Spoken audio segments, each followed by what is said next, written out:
মহরম মাসকে কেন্দ্র করে যারা ঢোল বাজাচ্ছ, মহরম মাসকে কেন্দ্র করে যারা ইমাম হুসাইনের নামে বুকে ব্লেড মারছ, তারা শোনো, তোমার যখন বাবা মারা যাবে আর সেই দিন যদি তোমাকে ঢোল দেওয়া হয় যে লে বেটা বাজা, তোর বাপ মারা গেছে, আজকে তুই ঢোল বাজা, এই বাজাতে পারবেন? বাজাতে পারবেন বলেন? যদি বাজাতে না পারেন তাহলে ইমাম হুসাইন রাদিয়াল্লাহু তাআলা আনহুকে যখন শহীদ করা হয়েছে সেই দিনকে উপলক্ষ করে, সেই দিনকে স্মরণ করে কেন ঢোল বাজাচ্ছেন? মুসলমানের ঘরের বাচ্চা কেন ঢোল বাজাবে? এই মানা করতে পারেন না?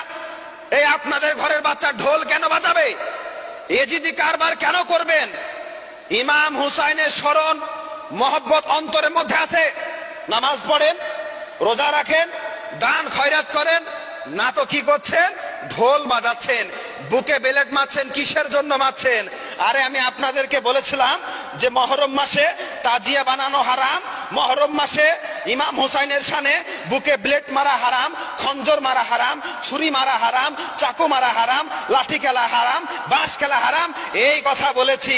আর মানুষের মধ্যে একটা কোলাহল সৃষ্টি হয়ে গেছে, মানুষ নিয়ে আমাকে নিয়ে সমালোচনা করতে আরম্ভ করেছে। শোনেন, হারাম বলেছি, হারাম, যেটা হারাম হারাম। এ প্যারে মুসলমান, গর্দন যদি চলে যায় তারপরে বলবো হারাম হারাম হারাম।